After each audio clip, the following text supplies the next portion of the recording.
عزوز سلامتنا تقبلوا نايزا يوتيوب channel تعزبتي كما يتصنحوا نزوان زدلنا يم زيناتات حيزلكم قريبا لخو نمكتالكم بخبر عدم كبرات تعزبتي بركت زبولو حبريتاتات نابيتو مستصعانو أقدموا ملأخطي دما نوتيفيكيشن نخبت حكم زيناتات بوان نختكتاتلون نزا يوتيوب channel سبسكرايب بمقبار نايدول ملكت متواغي ترسعو بايتو جرمن وتادروا أقلقلوت ككاد أدميتوم بايتو جرمن عقم مكلخال اتهاجر نمعباي ولنتا وتادروا أقلقلوت نمتتتاو دمتيبوم أزسكم تزي روسيا أبلع اليوكرين زفت أمتهم الورار زدر خويم جرمن أوتها دراوا أتمامتا لو تخمز جبر سر خوينم چانسلر فريدريك مرز أب إيروبا زحايل سراويت نخلوهم دفيت فترالهم كلهم دك 10 شومنت جرمن وين كابتر 26 شنات حيزم ناب حيلتات تهاجر كتصنبرو دلا انتلوم زمل او سند كسددلوميم دك تبعتيون دك انستينكا نتحتو كملوس كغدديم أملا جرمن أبزر كابا أبيات تمرت زلو تمهارم نزسقوم تزن مقوام أب 9 كتماتات نعربي أبز كاد أدمام كساتفو مخانم قليت أمالهم أبزحا من إسيات جرمن نزحد شقي قاومو ويدمام بعين ترطاريم زملكت وزلوم أدلو تينايت تقاومو محبرة مرخبيتات أبزوت ومقلتين فرق عامت كاب هيوتنا أبدفع تعاتينا كنعلم كمون مؤززنة مقتالا كنمهار أين دلينينا كبلو تحيفة مالوم كينات المتعز هو تسفايلن هيوتنا ايو زعنو دمايلو مالوم أبهم بركت راح عستات حدش عن حموشميتن سبات أبت تقاومو كتنبرو تثبيتي قبر رسم مهران أبيات تمرت دمام ولدي أبتعلت ندقوم نتمرتي كاب مسداد كيك وطابوم آتنكي غوم يركبالوم أبالات بايتو جرمن نتوتها دراوي أقل قلوت نمدقاف ساستميت عسان ساستان أنصار كلتميت سبعان كلتن دمتي بمالوم بزد ما جرمن وتادرو أقل قلوت داقمايز جمرت دحرويتي إيروباويت هاجر كوينالم فرنسا أبزح لفورحي دك 10 شومنتن 10 شعاتن زيقاتاتم نعسرتا ورح زخيل ولنتا وتادرو سلطانم كتتاتاتو مخانا قليتاني رام منقستي اتوتها درو أقل قلوت ننوي حوان بولنتا خكايد مخانو كوانتا قلتم كاب حملة كتش 20 شعاتن جميرقن كلهم 10 شومنت عامت دك تبعتيون نوتادرو تعليم بقعت انتخوينهم حكمنا ومرمرا كقبر كقدديم منستر مكلخال بوريس بيوستورياس حكمنا ومرمراتات ألاي مخانم مدقعت انتاقاتيمو جرمن منيو نولادي تهاجرو ببقعت ككالخال اللازخلن زي كلن مفلات جزي كامتفا كمزحق جزاي قليتوم عطو حيل جرمن أبز جزيزي أستات 180 كلتن شح عبالات زلوهم منستري بيوستورياس دما أبز متعامت نزغو تري بعسرة شح كوس خويدالي أتنا يرحوق علامة حدشتي شتوتات نيتون موقعا مكلخال جرمن نمحيالون كوينو أبكتشحن سلاساتات ازغو ترين أبكتا ميتون سوسان كبن مباليم أز حجي توتي نزولو بولن تازكير كوانتو خونم كونتات ستتا أنت بيسوي دما أتم فقادنياتات انت وحيدهم بقدي تازكير اللو منقدي كحسا بيخيليم كونات انت تلاعيلو كابتم حكمنا ومرمراتات زكايدو بموساد ناب تعليم كاتو يخيليم جرمن أب 10 شعات 9 ساعات كم كالوت هاجرات أوروبا زنبر عطو حيل أقديلاتهم أبوان زحل كوينات دارقا فرق مليون سراويت كم زنبر عيز فلتم أب جرمن زنبر قديتا وتادر أو قلقالوتم چانسلر نبر أنجلا ميركل أب سلطان أب زنبر تلو بخلتشن عسد حدن تقاريتيوم أب زقزي زقنا كابروسيا تدك إنوان بزولو سقاطات محز أزخونة أمريكا بتقبرو زلات زغطن فريدريك مرز نمردو سراويت داقماي كانتون زحايل سيراوت إيريبا كقبرون قالاتيلوم بريزنت أمريكا دونالد ترامب هاجرات نيتو أمكل خالص قبرو وطايتات سخات قطخ قبر لنصنيحيوم منسيات بفقادهم نابتو تهدراو أقلقلوتم كتصنبرو لعلم التبباعي قبر اللوم اللوم أبورحي أستاد كتشحن 600 يورو مهايام كوهابم قالتاتي لوم يركبالوم فرنسا بو 800 يورو ورحي كتكفلوم يام أز إمامك عند أكالنيتي أمونغو سوشال ديموكراوان بمرز مرح عقابوان سلفن زيتا قبرا نايت امرت سممع قوينم اتقازا سلفي 10 تخلت دمتي تقبللتات راح يزلوم يخون امبار أبالات عقابو سلف زخون منسيات أنصارت إمام كل عالم مخانم أبزفر الرحل زلو وان أتي ناي بايتو دمتي كحلف دي حالفن مترتارتات فتيرو لهم أتى إمام بجنزب كأتقلنت كم زيبولون أتدوب أبن قد عمن أسيات كقدف مخانون دما يزرب بخالي زينام آتو تايدا اندال علي شوعة عامت ماسرت تفريدوام منسر الديتا سلامن آبالن بايتو خلال أورومون نبر آتو تايدا اندا بشوعة عامتن كل تورحن ماسرت تخغطع تفريدوام تمال عربي أبزو على مقابايا لعلوه بيت فرد فيدرال بزيحقاو من قدي أتوار بمحاز بزغر واللخصي ماسرت تفريدوالهم لعلوه بعستان منقست فيدرال زنبر آتو تايم أبغزو زيحقاو من قدي برت بمونان كمون فقط زيبولو كالاشنكوف زعينتو مسارحي مسوسات ايتي أبغزو بمحازني ተኸሲሱ ጠበቃቱ ታየ ንማዕኸና ዜና ኣፋን ኦሮሞ ኣብዝሓቦ ሓበሬታ ክስምዑ ዝግብኦም ሰለስተ መሰኻኽር መከላኸሊ ነይሮም ግን ኣይተሰምዑን ንውሳነ ቤት ፍርዲ ንኽብር ኢና ጥርዓን ግን ኣለና ኢሉሎም ዓቃቢ ሕግን ተኸሳሲ ታየ ዳንዳን ኣብ ገዝኡ ብዝተረኽበ ዘይሕጋዊ ኣፅዋር ክከራኸሩ ዝጸንሑ ኮይኖም ኣብ ዋን ክትዕ ድማ ዓቃቢ ሕጊ ክልተ መሰኻኽር ኣቕሪቡ እዩ ታየ ንቤት ፍርዲ ኣብ ዝሃቦ መግለጺ ብሰንኪ ዝነበሮ ናይ ጸጥታ ስግኣት ዕጥቂ ክወሃቦን ምክትል ኮሚሽነር ፖሊስ ፌደራል ሓቲቱ ምንባሩ ንቤት ፍርዲ ረድዩ ሽዑት ኮሚሽነር ዕጥቂ ንኽወሃቦን ናብ ቤት ጽሕፈት ቀዳማይ ሚኒስትር ደብዳቤ ክጽሕፍ ከም ዝሓበሮ ያዘኻኺሩ ብድሕሪኡ ነቲ ሽዑ ሚኒስትር ሰላም ዝነበረ ሕጂ ኣብ ኣሜሪካ ኣምባሳደር ኢትዮጵያ ዝኾነን ብናልፋ እንዳለም ደብዳቤ ክጽሕፈሉ ከም ዝሓተቶም ንቤት ፍርዲ ወሲኹ ረዲሎም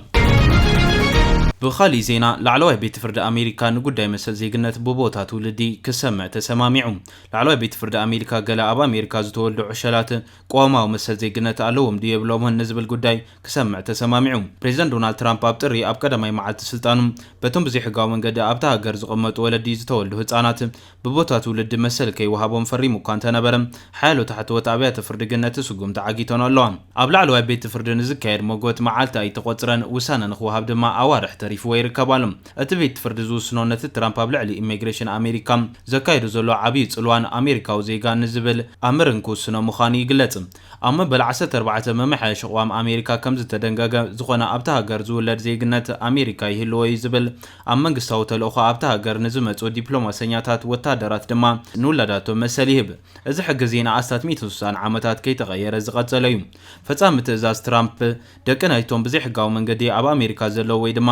ብግዚያዊ ቪዛ ኣብታ ሃገር ዝርከቡ ሰባት ዜግነትን ምኽልካል ዝዓለመ እዩ እዚ ኣካል ናይቲ መምሕዳር ትራምፕ ስርዓት ኢሚግሬሽን እታ ሃገር ንምጽጋንን ነትን ሃገራዊ ድሕነት ህዝቢ ሃገርን ሩኡይ ሓደጋታት ዝበሎ ንምምካትን ዝገብሮ ዘሎ ሰፊሕ ጻዕሪ እዩ እቲ መምሕዳር እቲ መበል 14 መምሕያሽ አንቀጽ ኣብ ትሕቲ ስልጣኑ ዝብል አንቀጽ እቲ እማመ ንደቂ ናይቶም ብቀዋምነት ይኹን ብሕጋዊ መንገዲ ኣብታ ሃገር ዘይርከቡ ሰባት ዘግልል ማለት ኢሉ ተማጊቱሎም ሴሲያን ዋንግ ዳይሬክተር ማሕበር ሲቪላዊ ሓርነት ኣሜሪካ ንሲቢኤስ ኣብ ዝሃቦ ሓበሬታ ዝኾነ ፕሬዚዳንት ነቲ መበል 14 መምሕያሽ ሕጊ ዝህቦ መሰል ክቐይሮ ከም ዘይክእልያ ገሊጻ ንልዕሊ 150 ዓመታት ኩሉ ኣብ መሬት ኣሜሪካ ዝተወልደ ሰብ ካብ ልደቱ ጀሚሩ ዜጋ ምዃኑ ሕግን ሃገራውን ልምድናን ነይሩ ኢላ ኣላ እዚ ጉዳይ ኣብዚ እዋን እዚ ኣብ ላዕለዋይ ቤት ፍርዲ ሓንሳብ ንሓዋሩ ፈጻሚ ክረክብ ብሃንቀውታ ንፅበ ክትብል እውን ወሲኻ ገሊጻ ኣላ ኣሜሪካ ሓንቲ ካብተን ኣብ ደባተን ዝተወልዱ ንዕለቱ ዜግነት ዝህባ 30 ሃገራት ዓለም እያ ኣብ ልዕሊ ፈጻሚ ትእዛዝ ትራምፕ ሕጋዊ ብድሆታት ምስ ቀረባ ሓያሎ ዳያኑ ቤት ፍርዲ ፌደራል እቲ ስጉምቲ ቅዋም ሃገር ዝጥሕሲ ክብል ከለዉ ክልተ ናይ ፌደራል ዞባውያን ኣብ ቤት ፍርዲ ይግባይ ድማ ነቲ ትእዛዝ ኣብ ግብሪ ንኸይውዕል ዝዓግት ትእዛዝ ኣውፅአን ኣለዋ ብድሕሪኡ ትራምፕ ነቲ ትእዛዝ ንምብዳህ ናብ ላዕለዋይ ቤት ፍርዲ ወሲድዎም እቲ ቤት ፍርዲ ድማ ኣብ ሰነ ኣብ ዝሕልፎ ውሳነ እቲ ጉዳይ ንታሕተዋይ ኣብያተ ፍርዲ ካብ ደረጃ ስልጣን ንላዕሊ ምዃኑ ይገሊጹ እዚ መበል 14 መምሕያሽ ሕጊ ድሕሪ ኩናት ሕድሕድ ኣሜሪካ እቶም ሓራ ዝወፁ ኮነ ኣብ ኣሜሪካ ዝተወልዱ ጊልያታት ነበር መሰል ዜግነት ንምሃብ ዝዓለመ እዩ ዋና ዓቃቢ ሕጊ ኣሜሪካ ዲ ጆን ሳውር እቲ እማመ ንደቂ ናይቶም ንግዚኡ ናብ ኣሜሪካ ዝበፅሑ ወጻእተኛታት ወይ ዘይሕጋውያን ወጻእተኛታት ዘይኮነስ ነቶም ሓደስቲ ሓራ ዝወፁ ግዳያትን ደቆምን ዜግነት ንምሃብ ከም ዝጸደቐ ተማጊቱሎም ኣብ መሬት ኣሜሪካ ምውላድ ዜግነት ዘውህብ ጌርካ ምሕሳብ ጉጉያ ራእያ ምዃኑ ብምግላጽ እታ ራእያ ዓናዊ ሳዕቤን ከም ዘስዕብ ገሊጹ ኣብ 2016 ፍቓድ ካብ ዘይተዋሃቦም ወለዲ 250,000 ዕሸላት ተወሊዶም ካብቲ ኣብ 2007 ክቢሉ ዝነበረ ድማ ብ66 ሚታዊት ከም ዝነከየ ማእኸል መጽናዕቲ ዘፒው ድማ ይሕብር ብተወሳኺ ኣብ 2002 ንመወዳእታ ግዜ መረዳእታ ካብ ዝተኣከበላ ዓመት 1.2 ሚልዮን ካብ ዜጋታት ኣሜሪካ ካብ ፍቓድ ዘይተዋሃቦም ስደተኛታት ከም ዝተወልዱ የረድእ ኣብ ትግራይ ጠለብ ዕጡቃት ሓይልታት ቀፂሉ ከም ዘሎ ተገሊጹ ትማል ድሕሪ ቀትሪ ጥርዓን ከስምዑ ምስትዕጥቆም ዝመፁ ካልኦት ኣባላት ሓይልታት ትግራይ ብተመሳሳሊ ኣብ ቤት ህንፃ ጽሕፈት ጊዜያዊ ምምሕዳር ትግራይ ተረኺቦም ኣለዉ ዝተወሰኑ ኣባላት ሓይልታት ትግራይ ንቤት ጽሕፈት ድምፂ ወያነ ትግራይ ብምኻድ ንጋዜጠኛታትን ካልኦት ሰራሕተኛታት ትካል ወፂኦም ናብ ገዝኦም ክኸዱ ኣገዲዶሞም ኣለዉ ብሰንኪ እቲ ፈነወ ቴሌቪዥን ድምፂ ወያነ ንኣስታት 2 ሰዓታት ተቋቑሪፁ ኣጋግዘ ከም ዝጀመረ ካብ ሰራሕተኛታት ትካል ዝተረኽበ ሓበሬታ ኣመላኺቱሎም እቶም ኣባላት ሓይልታት ትግራይ ናብ ህንፃ ጊዜያዊ ምምሕዳር ትግራይ ምስ ኣምርሑ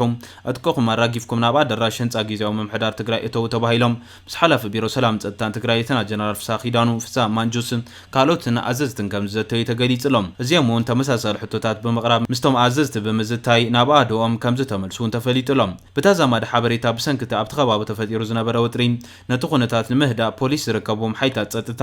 ንትካላት ቴሌቪዥን ትግራይን ድምፂ ወያነ ትግራይን ንምክልኻል ኣብ ሓበለዋ ከም ዘምሰይውን ተሓቢሩሎም ኣብ ዝሓለፈ ኣዋርሕ ኣብቲ ናይ 2 ዓመት ኩናት ከቲቶም ዝቆሰሉን ብሂወት ዝደሓኑን ኣባላት ንመነባብሮኦም ዝምልከት ጠለባት ከቕርቡ ምጽንሖም ይፍለጥ ብመሰረት ስምምዕ ፕሪቶሪያ ዝበዝሑ ሓይልታት ትግራይ ብረቶም ኣውሪዶም ናብ ንቡር ናብራ ክምለሱ ትጽቢት እኳ እንተነበረ ብሰንኪ ኣብ መንጎ ሰበመዚ ትግራይ ፌደራል መንግስትን ዘሎ ምስሕሓብ ዘይምትእምማንን ከም ዝነበርዎ ክቐጽሉ ተገዲዶም ይርከቡ ኣለው እዚ ከምዚ ኢሉ እንከሎ ኣብታ ብሰንኪ ኣድማ ገለ ኣባላት ሓይልታት ትግራይ ትማል እውን ኣብ ወጥሪ ዝወዓለት ከተማ መቐለ ድሕሪ ቀትሪ ሓይለነት እውን ከም ዝተሰምዐ ተገሊጹሎም ጠንቂ ናይቲ ካብ ውሽጢ ሓወልቲ ሰማዕታት ትግራይ ዝተሰምዐ ነጥቂ ሰሙያ ኣሰር ናይቲ ፍንጀራ ብምውሳድ እንታይ ምዃኑ ብንጹር የጻሪ ምንባሮም ንምፍላጥ ተኻኢሉሎም በቲ ምፍንጃር ኣብ ሰብ ዝበፅሕ ሓደጋ ከምዘየለ ድማ ምንጭታት ፖሊስ ሓቢሮም ኣለው ሎሚ ብዛዕባ እቲ ነትጓ ኣመልኪቱ ካብ ምንጭታት ጸጥታ ዝተረኽበ ሓበሬታ ብሰዓት ተመሊኡ ተጻዊዱ ዝነበረ ምዃኑ ከም ዝተነጸረ እውን ተፈሊጡሎም ሎሚ ኾነ ኣብ ኣዳራሽ ሓወልቲ ሰማዕታት ክካየድ ዝተሓስበ ኣኼባ ስለ ዝነበረ ንዕኡ ንምህዋኽ ዝተወጠነ ከይኮነ ኣይተርፍን ዝብል ወረ እውን ተሰሚዑ ይርከብ ኣሎ ናብቲ ናይ መወዳእታ ዜና ምስ ንሰግር ኣብይ ኣሕመድ ኮረና ስለ ዝኾነ ደቅኹም ኣዳሉ ብዝብል ንስድራ ቤታት ተሓቢሩ ክብሉ ዓለም ለኻውያን ትካላት ማሕበራዊ መራኸቢታት ጸብጺበን ተኣምራት ደው ከብሎ እዩ ተባሂሉ ትጽቢት ዝግበረሉ ካሊእ ናይ ኩናት ዕብዳን ክብል እውን ወሲኸን ገሊፆን ኣለዋ ኣጃንስ ፍራንስ ፕረስን ፍራንስ 24ን ዝኣመሰላ ትካላት ዝዘርግሖም ሓተታዊ ጽሑፍ መራሕቲ ክልቴን ሃገራት ህዝብታት ኢትዮጵያን ኤርትራን ናብ ኩናት የምርሕዋ ኣለዉ ብዝብል ዘብርህ እዩ ሃገራት ቀረን ኣፍሪካ ዝኾና ኢትዮጵያን ኤርትራን ደጊመን ናብ ምክሳስን ጎስጓስ ኩናትን ምእታወን ሲዒቡ ነበርቲ ኤርትራ ኣብ ሓያለ ስጋኣታት እዮም ብዝብል AFP ጸብጺቡ ይርከባሎም ነባሪ ከተማ ኣስመራ ዝኾነ ቅድሚ ሕጂ ኣብ ዝተኻየደ ኩናት ዶብን ከምኡውን ኩናት ትግራይ ዝተሳተፈ ተወልደ ብዝብል ስሙን ንድሕነቱ ዝተቐየረሉ ካኒእ ኩናት ንኸይውላዕ ይጽሊ ከም ዘሎ ድማ ይዛረባ ኩናት ተጀሚሩ ብዙሓት ቆልዑ ብዘይ ኣቦ ክተርፍዮም ኣደታት ሰቡተን ወለዲ እውን ደቆም ክስእንዮም ብዝብል ድማ ዘለዎ ስጋኣት ነተን ማዕኸናት ዜና ከም ዝገለጸ ተሓቢሩሎም ናብ ሩስን ወጥርን ምድላው ኩናትን ክስታትን ዝኣተዋ ኢትዮጵያን ኤርትራን ኣብ ዝሓለፈ ዓመታት ምስ ሓይልታት ትግራይ ብሓባር ተጸንቢረን ክዋጋ ዋላ እኳ ተጸንሓ ውዕሊ ፕሪቶሪያ ሲዒቡ ግን ርከበን ከም ዝሓርፈፈ ዝፍለጥ እዩ ኤርትራ ብስም ኣፍ ደገ ባሕሪ ወራር ንምክያድ ሃቂና ኣላ ብዝብል ንኢትዮጵያ ትኸስስ ኢትዮጵያ ብወገና ኤርትራ ተኽታኽ ብምክያድ ትፈታተነና ኣላ ብዝብል ብሚኒስትሪ ጉዳያት ወጻኢ ኣቢላ ምግላጽ ዝዝከር እዩ ኣብ ስደት እትነብር ልዋም ዝተባሃለት ኤርትራዊት እውን ስድራ ቤታ ኣብ ፍርሒ ከም ዘለዎ እያ ነታ ማዕኸን ገሊጻ ዘላ ልዋም ከም ዝበለቶ ኣደታት ንኽእከባ ተገይረን ኣብይ ኣሕመድ ኣብ ልዕሊና ኩናት ክኸፍት ስለ ዝኾነ ደቅኽን ኣዳልዋ ይበሃል ኣለዋ ድማ ትብል ብወገን ብልጽግና ዘሎ ወታደራዊ ኣመራርሓታት በባሊ ኾነ በቦሌ 200 ሚልዮን ህዝቢ ብ2 ሚልዮን ህዝቢ ተዓጽዩ ኣይቅጽልን ብዝብል ክሕነዩ ምጽንሖም ዝፍለጥ እዩ AFP ብዛዕባ እዚ ጉዳይ ንበዓል ስልጣናት መንግስቲ ኤርትራ ሕቶ ቀሪቦ መልሲ ከም ዘይረኸበ ገሊጹ ዘሎ መንግስቲ ብልጽግና ብወገኑ መናእሰያትን ህፃውንትን ብምግፋፍ ናብ ወታደራዊ ካምፕታት የግዕዞም ከም ዘሎ ድማ ተሓቢሩሎም ሕጂ እውን ቀረን ኣፍሪካ ክልቴን ሃገራት ኢትዮጵያን ኤርትራን ኣብ ወጥሪ ሸሚሞን ይርከባ ብዝብል ድማ ጸብጻብ AFP ገሊጹ ይርከባሎም እምበር ከስ ክቡራት ተዓዘብቲ ነዚ እዋን ዘደለናዮ ዜና ዝመስል ነይሩ ብኻሊእ ዜና እስከ ዓረኸብ ሰላም